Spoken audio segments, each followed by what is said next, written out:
former minister, and founder of Something or Other Publishing, Wade Franson, is the host of Created in the Image of God, a series that examines the role of religion in society, from messianic returns to the emotive responses transmitted through our culture.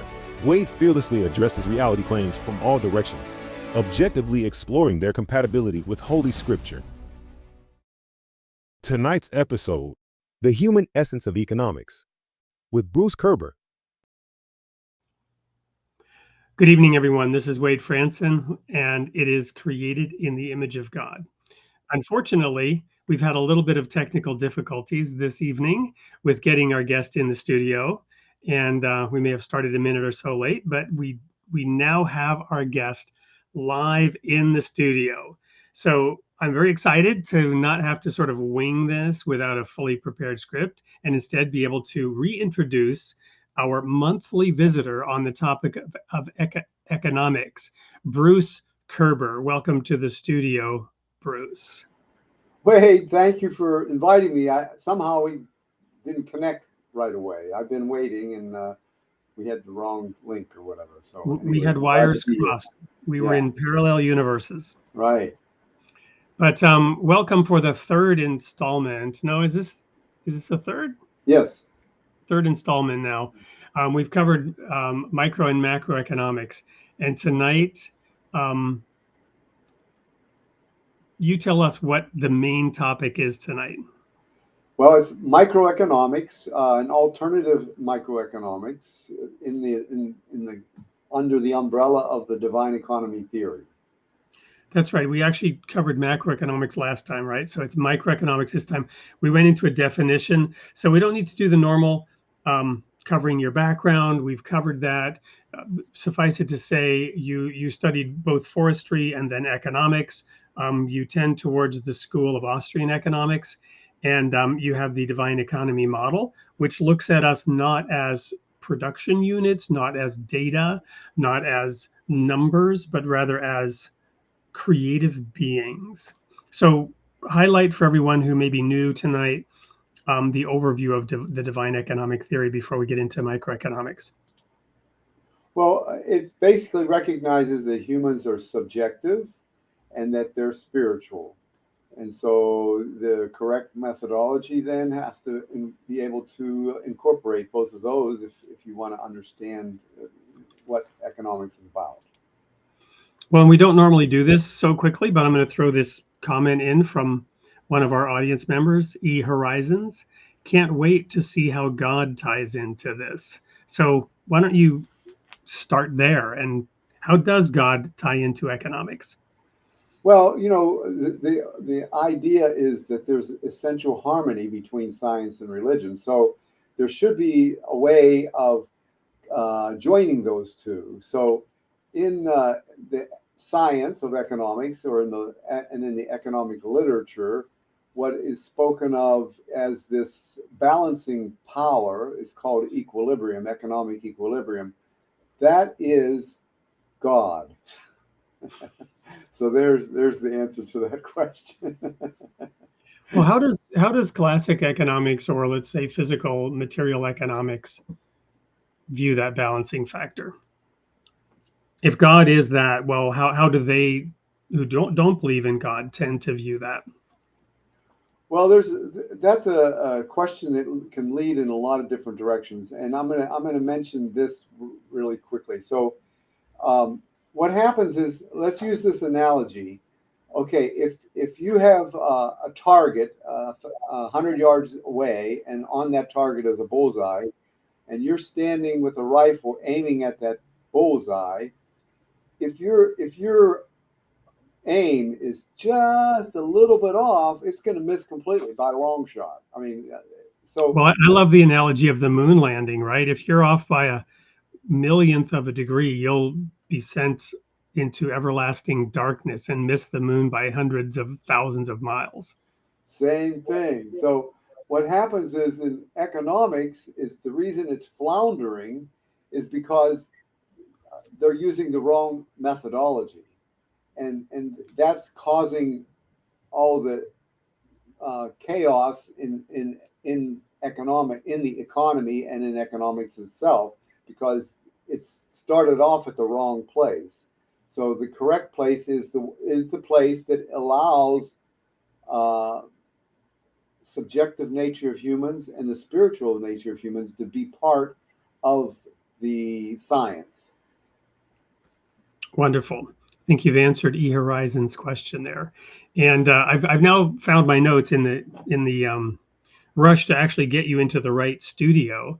Um, I neglected what I had right there in front of me, which was the opening comments. Last month we looked at, or last month we looked at macroeconomics.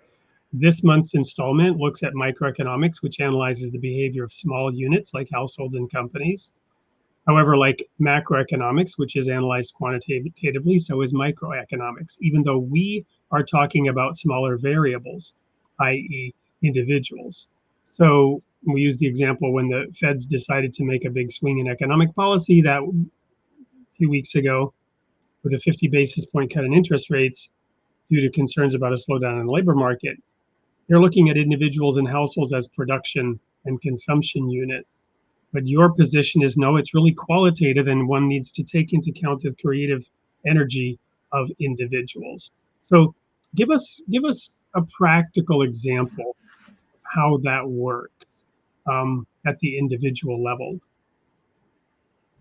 And I think you've used the term entrepreneurship. Yeah.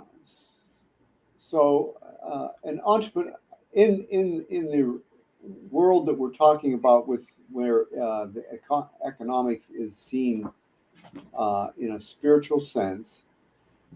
First of all, the entrepreneur is a spirit. Entrepreneurship is a spiritual action, because what it is an entrepreneur is alert. You know, every human being is a seeker after truth, but just an entrepreneurship is just that alertness is seeking after truth. But just like with But it would be applied to a specific situation, specific local circumstances, specific right, problems and challenges, i.e., providing for yourself, your wife, your children, your family, or your husband. I don't want to, insist the man be the breadwinner, but providing for others, engaging in creative action. but the thing is that same characteristic has two parts to it. I think a lot of times it's either latent or active. So people that are really not seeking too much, they have the potential, but they're not really being alert. So even though they have the potential, it's in latency, and so the entrepreneur is this person who is actively uh, engaging with that quality, that human quality, and being alert and discovering, opportunities, discrepancies, ways to be of service. Got it. So in the Baha'i faith, which you're a member of, as am I, um, you've got this idea that work is worship, right? And so I'm assuming that also ties into how and why you view the economy in terms of the divine economy model. Is that fair? Is that accurate? Yeah, there's no disconnect between the human and their creator. I think we're, again, because the science went in the wrong direction. We don't really see those two as being uh, you know integrated. But if I was to describe this divine microeconomy that's part of the divine economy theory, you would see that everything is connected to the appearance of virtues, which are the names and attributes of God. So that all of a sudden everything's directly in congruence with God, because everything all our aspirations, all our everything we do is intimately connected to this, uh, to the source of values. The origin of all value is the appearance of these names and attributes of God. So everything that we value, everything we choose, it's all related to that. So I'm reminded of that quote about, I'm trying to remember who said it. I'm having a brain freeze, I know, but it'll come to me in a minute. You might know, others might know in the audience. He knows the price of everything and the value of nothing. It's something like that. I don't know if you're familiar with that quote, talking about an individual. I love that you tie it down to attributes of God, virtues, names of God, and that's where value originates. Here's a comment from Sienna, the Sovereign Gardener. What do you mean by humans being subjective? On independent investigation of truth, does one need to believe in an objective spiritual reality to naturally come upon sound discoveries? This also ties into a question I had. You mentioned science having gone in a wrong direction. And I assume you mean economics. The science of economics is missing the mark by a degree. right. By the way, the one definition of the word sin is simply missing the mark, failing to hit the target. I don't know if you knew that. If you go into the etymology of the words, yeah. to sin is to miss the mark, to fail to hit the target. Okay. So to answer Sienna's question, what do we mean by humans being subjective? Okay, so we, I think you would know this quote very well, Wade. We see the only partially. Well, there's a Bible quote about that. About Well, anyway. we know in part. We see through a glass darkly.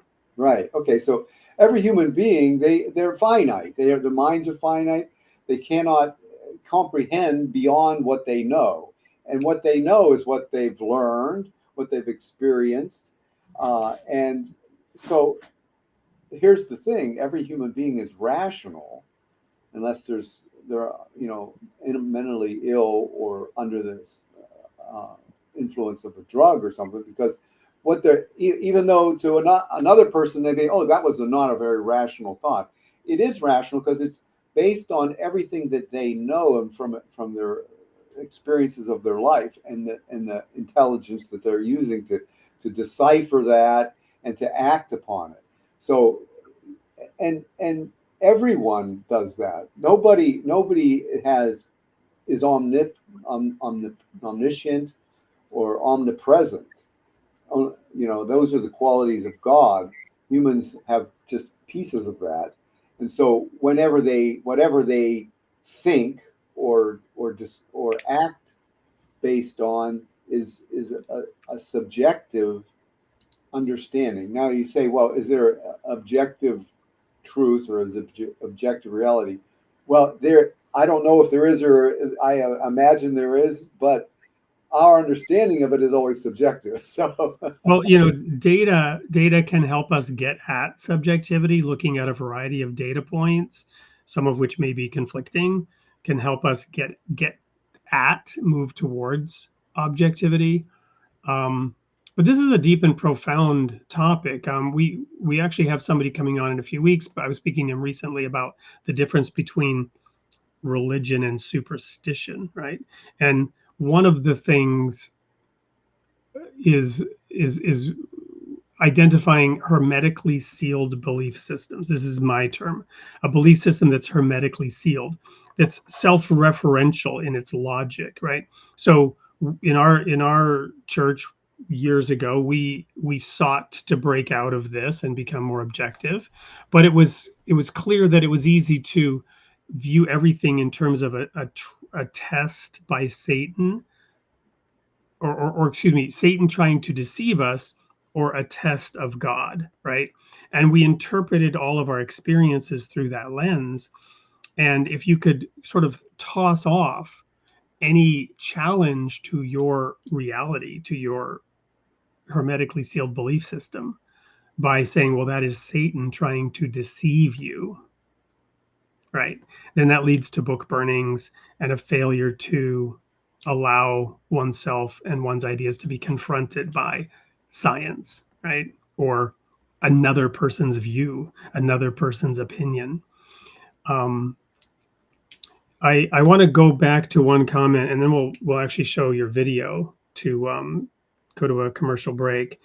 John Jackson threw this out there when we were talking about entrepreneurship, truth and loopholes, and I asked him to unpack what he meant, and this was his answer. Being an entrepreneur requires one to think outside the box or get buried by competitors, especially when you're the first to come up with something. Loopholes to get around why others haven't done it yet are the key.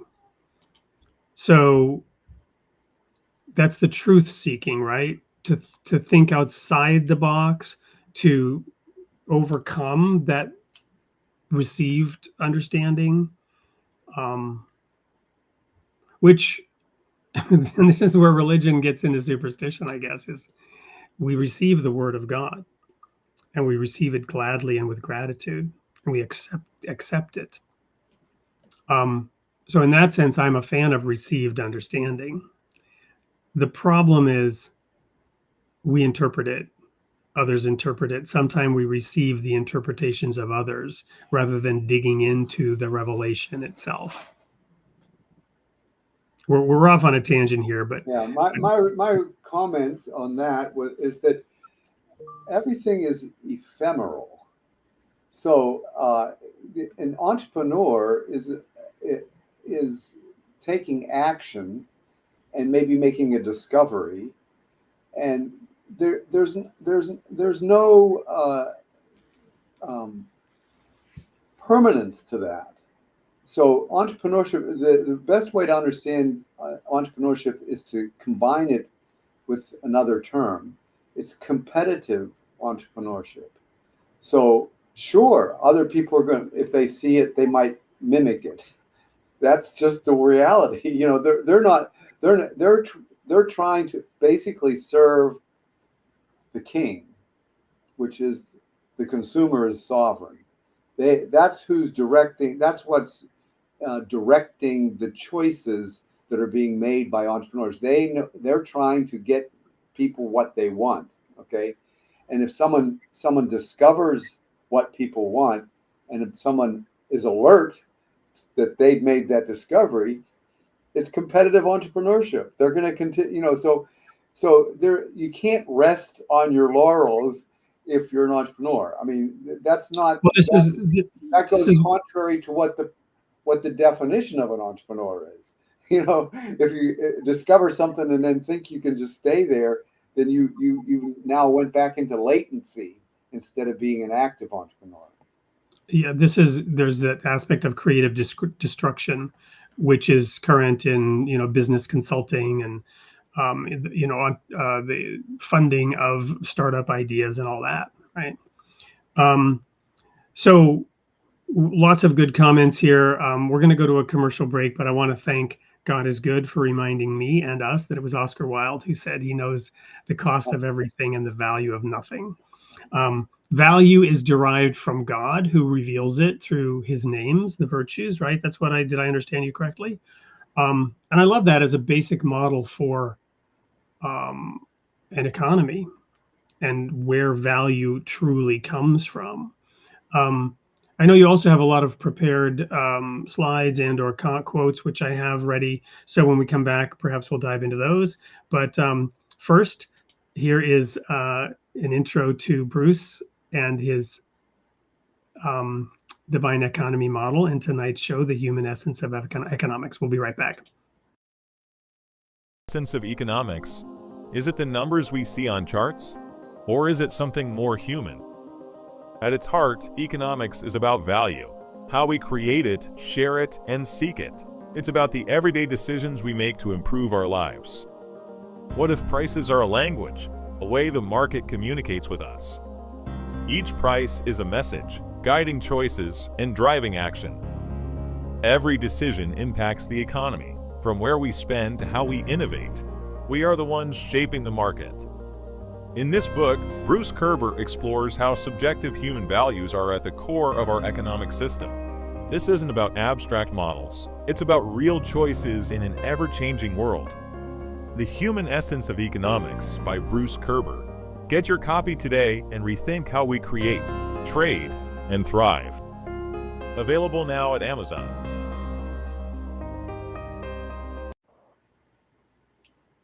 Welcome back to Creating the Image of God. We're here with Bruce Koerber, third installment, The Divine Economic Theory. Let's start this segment out by answering this question and then go into your materials. Here's from Peace on Earth. How did you come to the concept of divine economy? Did something in Austrian economics inspire this idea? Well, I understood from, I guess, mostly from my origin story, but also becoming a Baha'i, understanding and that's one of the things that attracted me to Baha'i faith was the idea of the essential harmony of science and religion. And when I learned about Austrian economics, which uses subjectivism, I saw inside that the Austrian economics basically the ability to have the essential harmony of science and religion in economics. And that's why then when I had the dream that showed me the image that basically is the model that I developed in all these books, that enabled me to show how to specialize in the divine economy theory, which is a subset of Austrian economics. Well, I've been looking at a couple of the prepared diagrams. I'm going to share one here. I don't know if you had intended this to be shared or shared first, but it seems to address exactly this. Yeah. Yeah, so classical liberalism is where Austrian economics originates from, and they identify value as subjective. So that was kind of the first step to go in the direction that we want to go. Austrian economics then identified that the value at the margin is the key to human action, and they also systematized that methodology of subjectivism. And then the divine economy theory, what that is, I made visual the systematized methodology of subjectivism. And in the process of developing this, I found that the origin of value, and it's also this essential harmony of science and religion concept, found that the origin of value to be the appearance of the virtues in all things. So consumers, they value the virtue of the consumer good, the virtue that the consumer good offers, and producers produce goods and services that provide those virtues. That's why they are able to sell their products, because they have those virtues. They instill something of themselves, whether it's their innovation around process, whether it's their labor, their creativity, right? I mean, there are all kinds of ways. I think it's more serving the king, the consumer.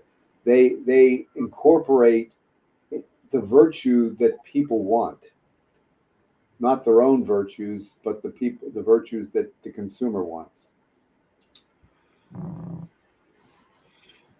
That's the only way they'll have success. If they do it just what they want, maybe no one else wants that. They do it what people want, and then they'll know that they'll be able to make income from it. So I'm a fan of music. I'm reminded of Todd Rundgren. I'm dating myself for those who know him, although he's been around for many decades. But he put out an album many years ago.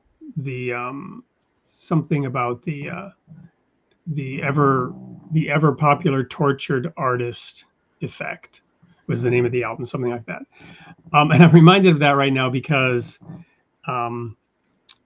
the idea of art, right, which might be art for art's sake, right, where one does not have in mind that king, that consumer, and the purist who would be appalled at the idea that he's creating his art to be purchased, right? How does that concept factor into the consumer being king? Well, it doesn't have to, but at some point, a person has to have income to live. So that's where the consumer as king comes into the picture, because for you to have income, you have to produce something that enables you to receive income. So I mean that people who have leisure and expression, that's not necessary. I mean that it doesn't have to, other than express their own interest. It's not, they're not doing it because to eat. They're doing it for other reasons. So humans, when if a person gets to a point where they have what they need as far as sustenance, and that's the beauty of being able to be able to, for that the economy provides for people. So they can get to the point where they have the ability then to do things for other reasons, higher things. It's like there's material goods and there's ideal goods. So material goods would be like getting the food you need, and then ideal good would be maybe being able to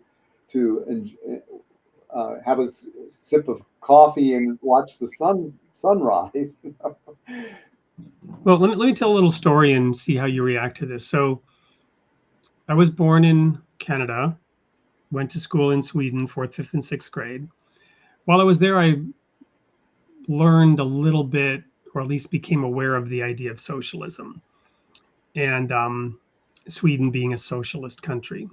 And even though as a young boy in Sweden, I was very much excited about the Olympics and hockey and how Sweden was competitive against big nations like Russia, Canada. And of course, the United States was nowhere on the hockey scene in those days. That only came later when they got into the big, competition with Russia.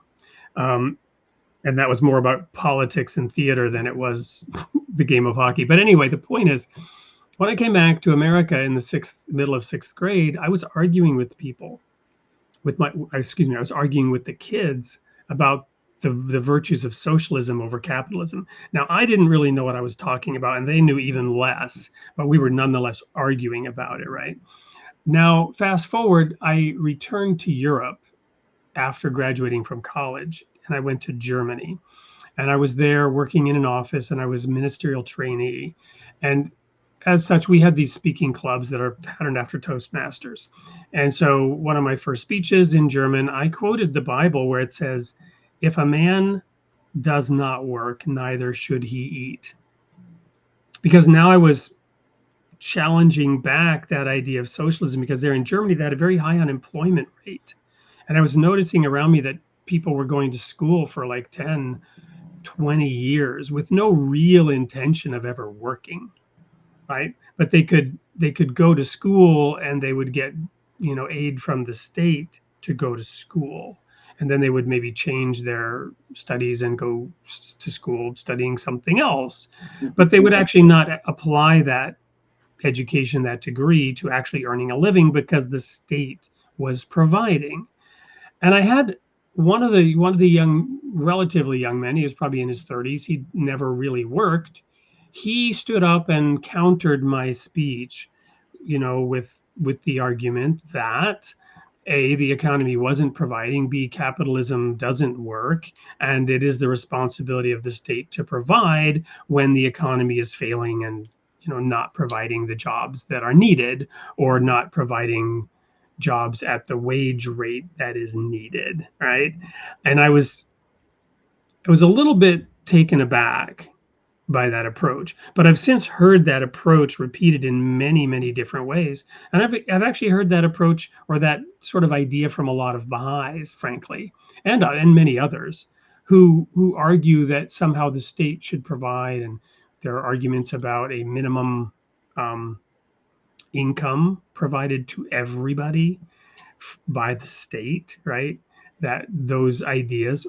How do you feel about some of those ideas? I know there is some pretty clear guidance in the Baha'i writings that is similar to that quote, if a man will not work, neither should he eat. There's a quote I read somewhere about for somebody who is able to work and does not, society owes him nothing. I don't know if you're familiar with that quote, but I'm just curious as to your take on this idea of the economy providing for everybody versus the state providing for everybody. Is it possible you could show that one diagram where it's got kind of circular with, not circular, but it's basically called production as progenitor. It'd be up. Is it diagram 6? It'd be up a couple from, no, up further. That one there. Oh, no, back down. That one there. Okay. So what you see is. Oops. Sorry. I don't know which one that was. I was trying to make it larger. Go up. Keep going. There it is. So diagram number 10. Anyway, go ahead. I will try to make this larger while you talk. What we have here is scarcity, okay? And scarcity is, the reason there's scarcity because there's unlimited wants, but there's limited means. And the solution to scarcity is production, okay? And then production, and what production does is it brings about supply. So production also is it's the diagrams talks about production as progenitor, because then production is what leads to income, and income is what enables people to have demand. So you have everything is coming out of production. Okay, so when you say that the state will provide, that I think what people, it's a very simple idea, one that's not thought through very thoroughly, because the state doesn't produce, it basically takes from people. And so nobody is getting, I mean, when you say that the state will provide, what they're saying is people will provide because the state's taking away from them. So it's not very, because the only way that there could be income is from production, not from, I mean, and then in socialism, what you have is you have basically the state, and you would use the word stealing the money from people and giving it to others. And so that's a fair, that is something that is, well, you know, we know that theft is not a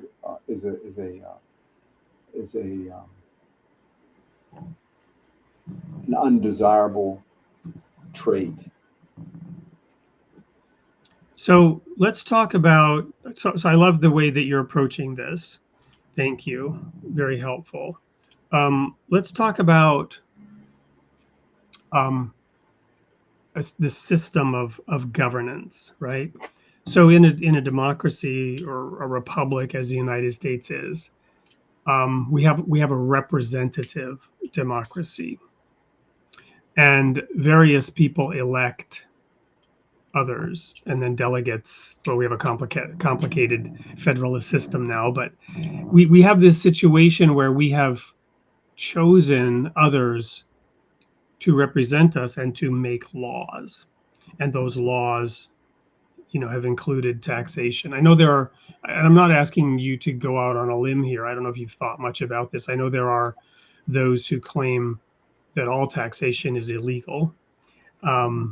I don't know if that's what you're claiming here when you use the term theft.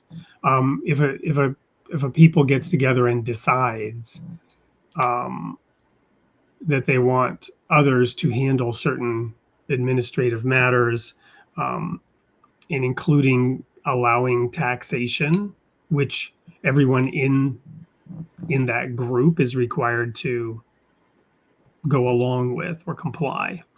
Do you know what I'm saying? Yeah. So maybe unpack that a little bit. because I get it at the individual level. You don't get to tell me how much I should give to the poor, but yet we have a state now that has graduated income taxes that charges some people different rates and has all of this complicated rules and laws as to how and why who pays what, and then what it may and may not be used for, and some of it gets allocated out to other people. The forgiveness of student debt is one current topic which has actually gone to the courts and been declared illegal after certain leaders wanted to do it, and we have that whole discussion. What are your thoughts on that? Well, my thoughts are that we're now talking about macroeconomics, and I was hoping to stay on the topic of microeconomics. And I wanted to really go into why, how the virtues are at the heart of the microeconomy, and why. So that's what I wanted to focus on. I mean, what you were saying is perfectly compatible with the macroeconomics that I presented last time, because it's voluntary social cooperation that decides the organization of society, whatever level, however large or small those societies are. They can do it however they wish, and so there's really and some may work better than others, and we've seen lots of cultural petri dishes, and I was a personal witness to how badly communism worked.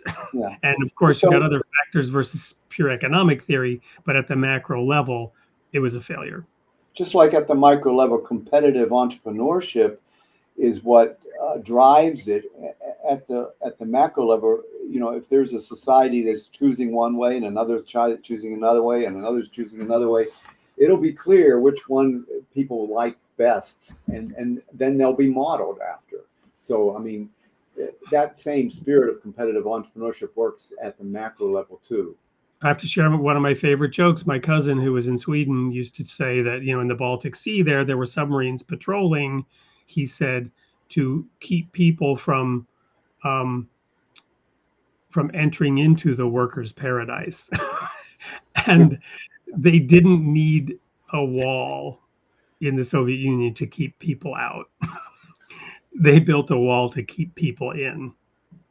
Yeah. Anyway, go ahead. Sorry. So I don't know how you want to do this, but I do have a series of diagrams. You could go to the beginning one, and I'll just run through them real quick or whatever rate you want me to. Yep. Well, actually, we're gonna go real quick to another commercial break. Okay.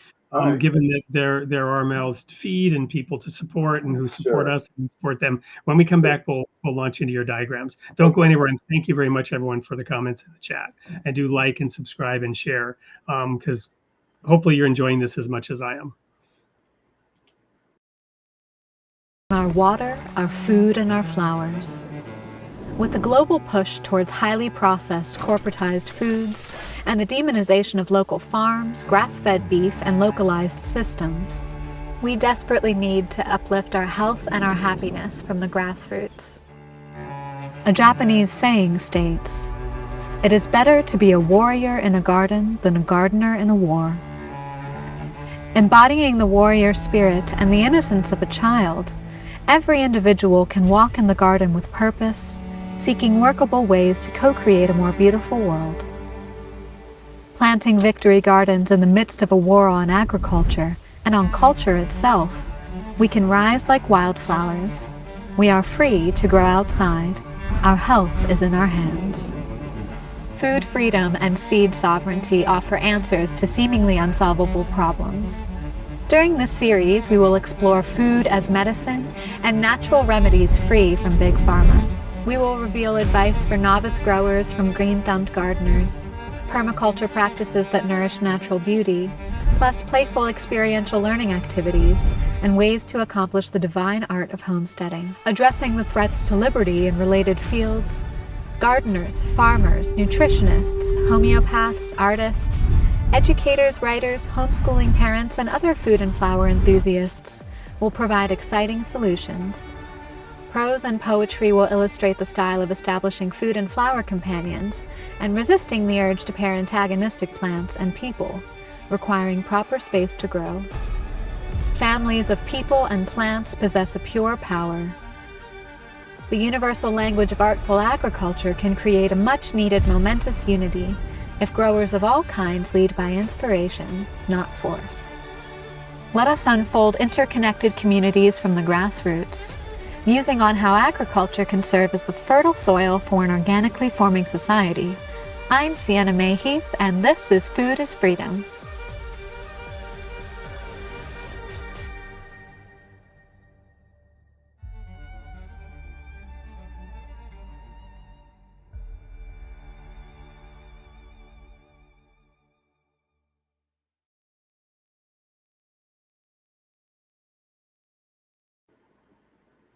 Welcome back to Creating the Image of God. I'm your host, Wade Franson, here with Bruce Koerber, the founder of the Divine Economy model. And we were talking about microeconomics with a big diversion into macroeconomics. I wanted to just comment on that video that we will be having Sienna Mae Heath in this studio on this show in December. She's rolling out that series, and we're very excited to be a sponsor and a supporter, and vice versa.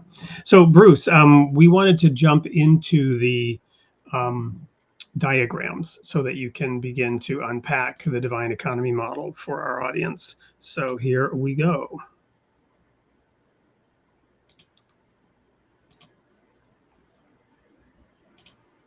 No, go to the very beginning. Is that the last one? That's the last one, yeah. We don't. So, hang on, let me try this again. I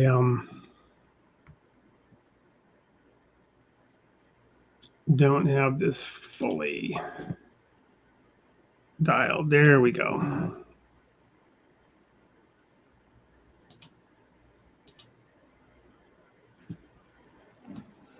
So basically, the economy is organic, and so what we want to look at is the heart of the divine economy.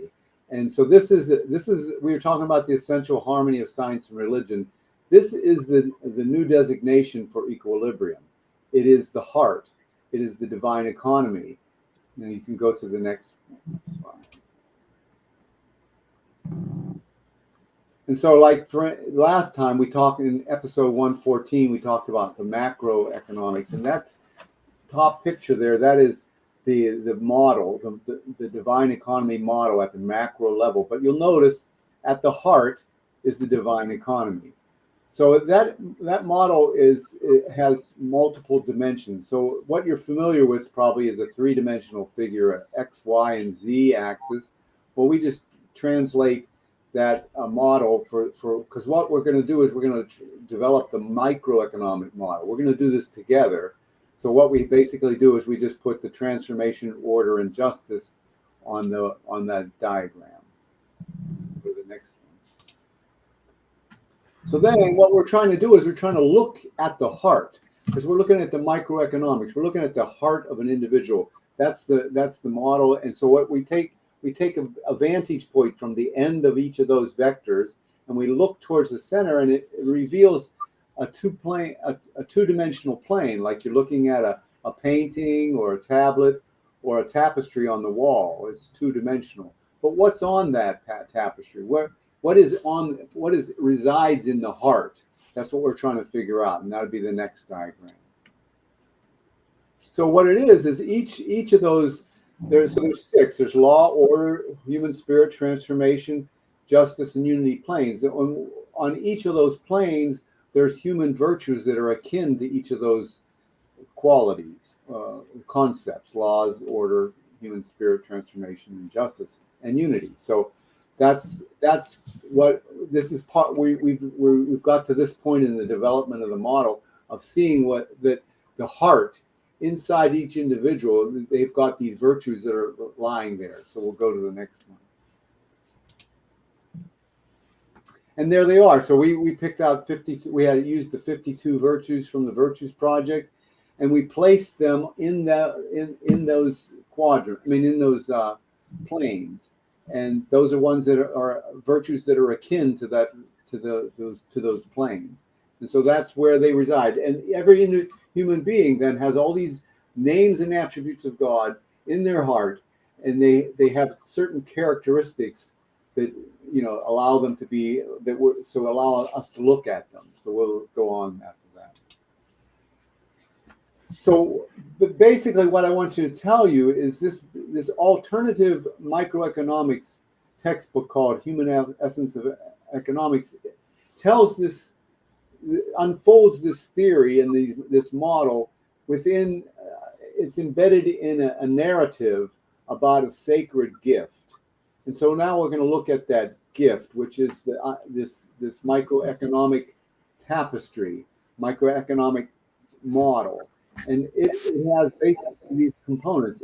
It's a causal realistic model. It goes from cause to effect. It goes from virtues to service or product. And so there's this, the once it virtues to service, and then there's the desire to aspire to acquire more virtue. So that's the cycle that goes on when virtues to service or product, and that kind of sparks renewal of that. And now that's happening with all these qualities and attributes that are in the hearts of the individuals. So we can go on. So we're talking about this spark. So in the macro model, we have this transformation, human spirit, law, and order with the divine economy at the heart. But at the micro level, it's basically this spark that's causing this desire to acquire more virtues and be of more service. And so this other side is the divine spark. It shows you, and there's certain there's things that activate those that spark, and those things that are activating it in that are driving the urge to take action and to make that virtue shine are these four: perfection, unity, created in the image, and justice. Those tendencies and they're what's driving this igniting that spark. So we can go to the next one. So what does the spark look like, and how is it connected to the human being? So what it is the spark has radial symmetry, just like the human has radial symmetry, and inside at the heart is the divine economy. So that's how that. You can go to the next one. So then basically we just place that spark, which talks about all those things that are inspiring the activation of all those virtues on all the aspects of that person's life. You know, how they're the virtues that reflect law, the virtues that reflect order. Those are all being activated potentially. They're all latent in the heart, okay, and so that we can go to the next one. So that shows you how we talked about this one already, so we can go past that. So what's basically, then we talked about alertness, and so again, just like those virtues that are in the heart, all those virtues, and some are active, some are inactive. So they're active and latent, and they're in the heart. And we talked about entrepreneurship, which is this quality of seeking after truth, being alert, and so that's what advances everything. So I just wanted to show you that entrepreneurship is the key, that quality of being alert and trying to make a change. That is what's driving the economy, and it's stirring that spark, making that spark happen. You can go to the next one. So an example is, we have an example of this human spirit plane. Is one of the virtues on that is excellence. Okay. Okay, that fits into that plane. And how that manifests itself in the economy. So everyone likes products that are of high quality. They're attracted to them. That's what they'll choose. Okay, and product quality comes from as a result of excellence. So we see that all these virtues that we say, well, that how is that related to the economy? Well, it's related to the economy because that's what ends up manifesting itself. So excellence is a virtue, and it shows up in the economy as product quality. Okay, so it's real. All these virtues have real manifestations in the economy, and that's what people want. They're attracted to that, to whatever is the outcome of that virtue. I think that might be it. Oh, okay. So here, I guess one more. So on the patience virtue, patience. Those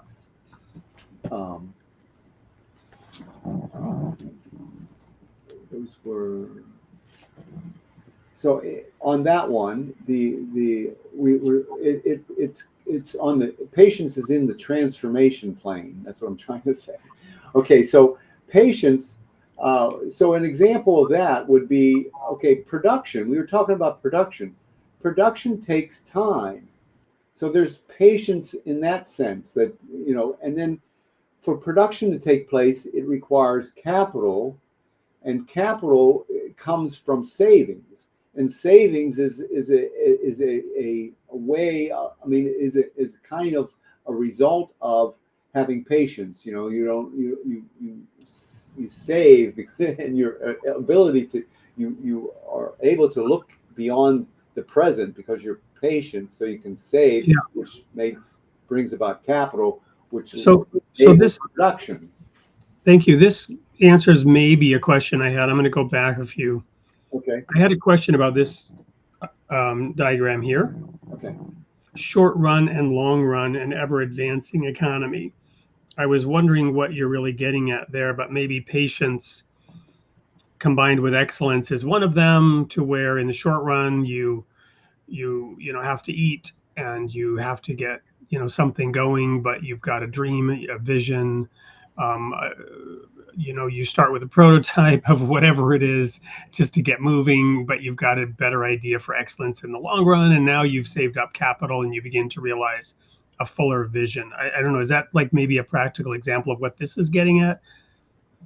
Yeah, this is just showing that this is brought forward from the macro model, where that single line, the short run there, that's that axis, the knowledge, nature and role of knowledge, and so the economy is at a certain place there, but then for it to move forward, which is what it's doing, it's moving to the right, moving towards ever advancing economy. For that to go from where it is now to where it's going to be in the future, entrepreneurship is like the key. It's right. The driving force. I guess what caused me to sort of question this diagram a little bit is that you've got short run and long run, and those diagrams are exactly the same. There's no difference between the short run and the long run. Except one's further along on the ever advancing economy. So yeah, but what does that look like? Because here it looks like there's no change. Well, it's changed because it's moved further towards advanced economy. Okay, but what again? So what does that look like? I don't know what that looks like. Well, a practical example. Okay. I tried to give one a moment ago. Is my point, but. Yeah. Okay. No, I think you gave a good example. Yeah. So patience to fulfill your vision, to achieve a greater outcome, a better product, more nodes on a network where the evolution of the thing you're building involves more people, whatever. Right. Yeah. So this mostly was just to emphasize how important entrepreneurship is. But you know, entrepreneurship is happening everywhere. I mean, like I was just saying that entrepreneurship is either latent or active, and when it's active, it's this seeking after truth, and it's triggering the divine spark, which and the divine spark is what's activating each one of any of those virtues that are in the heart. So it's basically this activator, and a catalyst. So a catalyst for sure. I'm going to show a quote here while I get back to where you were in the diagrams. And here's, well, I guess we're maybe done with that. We'll just go to this quote now. This breakdown is amazing. I need to know what made this exciting for you to dedicate so much time to unfold and reveal this to others like this. By tokens. Yeah, well, like I said, I had this dream, and that what we talked about in episode 114 was the macro model. The macro model is what appeared to me, and then, or the image that I developed into the macro model.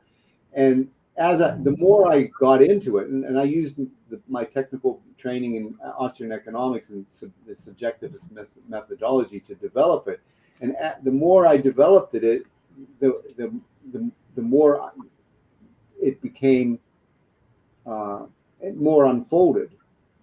And so I think what was so exciting was just discovering things as I was going. Like I said, one of the things that I discovered was that, and it's not anything earth-shattering as far as I think a person who's spiritual, but the idea that value can be traced back to an origin now, and that value is the names and attributes of God.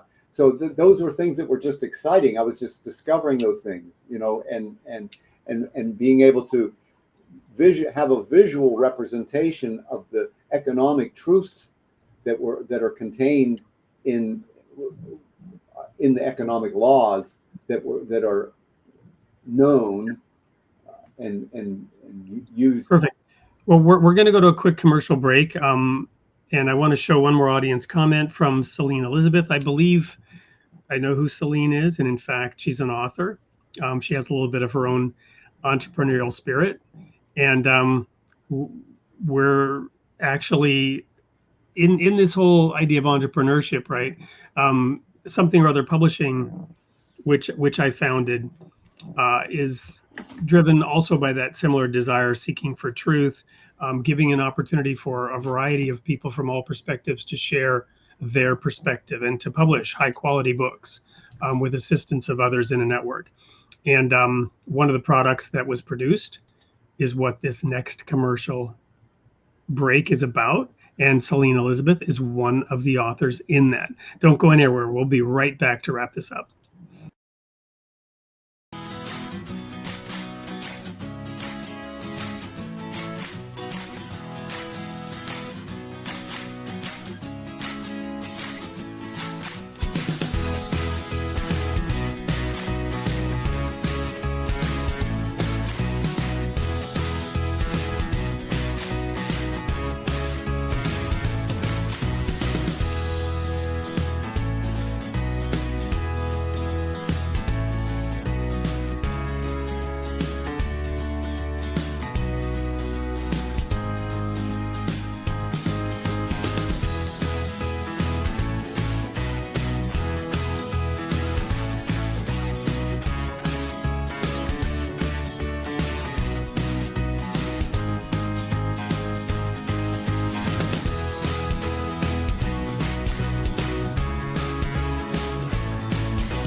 Well, here we are to wrap up tonight's episode with Bruce Koerber on microeconomics. So Bruce, having walked through all your slides and the model as a whole on microeconomics, what do you want to leave us with? What do you want to share with the audience here, wrapping up? And I don't know. You're also able to see the chat if there are any comments or any of the chat comments that we didn't cover or did cover that you want to say something about. Well, so virtues is the key point here. And so economics is the study of means to attain the ends chosen. So economics is means, ends chosen is ethics, and value are really important. So we have means, ends, and values. All are connected so tightly to virtues. So we know that now that the virtues are part of the means, and ethics, of course, is what's virtues, and value is now we understand is directly connected to virtues, and so that's really really amazingly significant that everything, ethics, economics, and value are all connected to the virtues.